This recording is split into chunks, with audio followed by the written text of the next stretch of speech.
আসসালামু আলাইকুম দর্শক মন্ডলী, কেমন আছেন আপনারা? আশা করি ভালো আছেন। আপনারা দেখছেন আপনাদের প্রিয় চিকিৎসা বিষয়ক চ্যানেল আলমুদ্দিন হোমিও চিকিৎসালয়। এই চ্যানেলের মাধ্যমে আপনাদের রোগ সংক্রান্ত নানা রকম তথ্য দেওয়া হয়, ওষুধ নিয়ে নানা রকম তথ্য দেওয়া হয়। আশা করি আপনারা আপনাদের সমস্যা অনুযায়ী ভিডিওগুলো দেখছেন এবং উপকৃত হচ্ছেন। বন্ধুগণ, বরাবরের মতো চলে এসেছি আপনাদের মাঝে নতুন একটি রোগ নিয়ে, নতুন একটি বিষয় নিয়ে। তো আজকে আমি যে বিষয়টি নিয়ে আলোচনা করব, এই বিষয়টি হচ্ছে গর্ভাবস্থায় কোষ্ঠকাঠিন্য, যাকে ইংরেজিতে বা ডাক্তারি ভাষায় বলা হয় constipation in pregnancy. Constipation in pregnancy, গর্ভাবস্থায় কোষ্ঠকাঠিন্য। কনস্টিপেশন ইন প্রেগন্যান্সি এ সম্পর্কে আজকে আমি আলোচনা করব। তো যাদের মধ্যে এই সমস্যা রয়েছে, গর্ভবতী মহিলা যারা রয়েছে, তাদের যদি কনস্টিপেশন বা কোষ্ঠকাঠিন্য হয়ে থাকে, তাহলে আপনারা পুরো ভিডিওটি দেখবেন।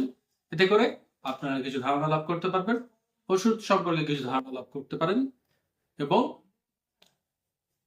আপনারা এর মাধ্যমে উপকৃত হওয়ার পাশাপাশি আপনাদের বন্ধু বান্ধবের সাথে যদি শেয়ার করে দেন, তারাও উপকৃত হবে ইনশাআল্লাহ।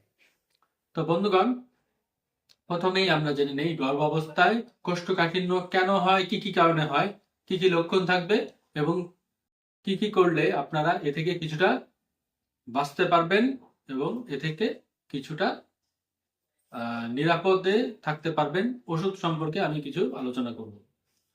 তো বন্ধুগণ, কনস্টিপেশন বা কোষ্ঠকাঠিন্য এটি হওয়ার জন্য যে মূল কারণগুলো রয়েছে, তা হচ্ছে অতিরিক্ত তেল মশলা জাতীয় খাবার খাওয়া, শাকসবজি জাতীয় খাবার কম খাওয়া, ধূমপান করা, মদ্যপান করা ইত্যাদি কারণেই সাধারণত এই কনস্টিপেশন বা কোষ্ঠকাঠিন্য, পায়খানা কষার এই সমস্যাটি হয়ে থাকে।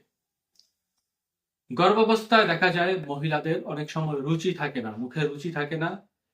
মুখে রুচি থাকলেও দেখা যায় খেলেই বমি করার একটি সমস্যা দেখা যায়। এ কারণে গর্ভাবস্থায় নারীরা বেশি খেতে পারে না বা খেতে চায় না, যার কারণে দেখা যায় তাদের পায়খানা কষার এই সমস্যাটি বেশি হতে পারে। তার পাশাপাশি অনেকে আবার দেখা যায় তেল ঝাল মশলা জাতীয় খাবার, আচার জাতীয় খাবার ইত্যাদি খাবার বেশি খায়, শাকসবজি জাতীয় খাবার একটু কম খেতে চায়। এ কারণেও সাধারণত পায়খানা কষার এই সমস্যাটি হওয়ার সম্ভাবনা দেখা দেয়। পায়খানার সমস্যা হওয়ার পিছনে আরো যে কারণগুলো রয়েছে, সেগুলো হচ্ছে পানি কম খাওয়া। গর্ভাবস্থায় একটি মহিলার অত্যন্ত সেন্সিটিভ একটি অবস্থায় থাকে, যাতে করে সে পানি ঠিকমতো খেতে পারে না বা পানি ঠিকমতো খায় না।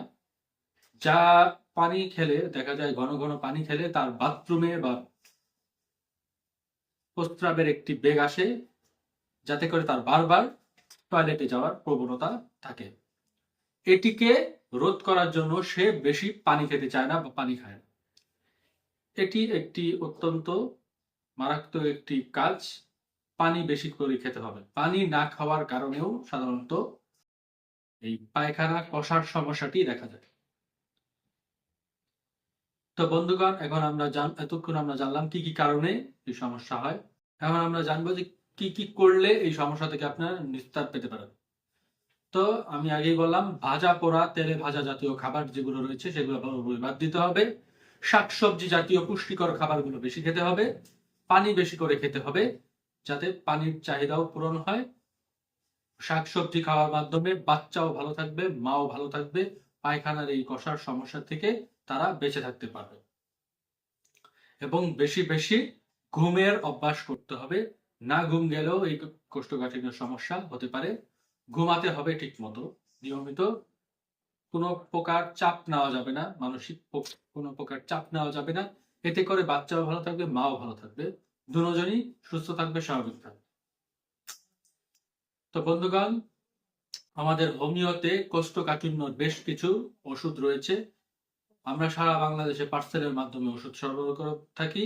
তাই যদি আপনাদের ওষুধ প্রয়োজন হয়, নিচে আমার নাম্বার দেওয়া থাকবে, এখানে আপনারা যোগাযোগ করে আমার থেকে ওষুধগুলো সংগ্রহ করতে পারেন, ওষুধগুলো নিতে পারেন। আপনারা লক্ষণ অনুযায়ী আপনাদের নিকটস্থ যে কোনো হোমিও চেম্বার থেকে ওষুধগুলো সংগ্রহ করতে পারেন। ওষুধগুলো খেলে আপনাদের এই কোষ্ঠকাঠিন্যের সমস্যা পুরোপুরি নির্মূল হয়ে যাবে, বাচ্চা ভালো থাকবে আপনাদের, এবং আপনাদের শরীর স্বাস্থ্য ঠিক থাকবে।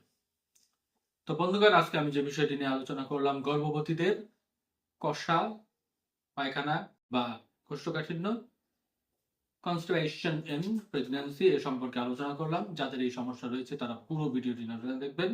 আমার চ্যানেলে নতুন এসে থাকলে চ্যানেলটি সাবস্ক্রাইব করবেন, পাশে থাকা নোটিফিকেশন বেল আইকনটি প্রেস করে দেবেন, যাতে প্রত্যেকটি ভিডিও আমি ছাড়ার সাথে সাথে আপনারা পেয়ে যান। এবং আমাদেরকে কমেন্টে জানাবেন আপনাদের কি কি সমস্যা রয়েছে বা আপনারা কি কি ভিডিও দেখতে চান। সে অনুযায়ী পরবর্তীতে আমরা ভিডিও করার চেষ্টা করবো ইনশাআল্লাহ। আমাদের ফেসবুক পেজ রয়েছে, সেটিও ফলো দিয়ে রাখবেন, লাইক দিবেন, শেয়ার করবেন, যাতে প্রত্যেকটি ভিডিও সেখানেও ছাড়লে আপনারা দেখতে পারেন।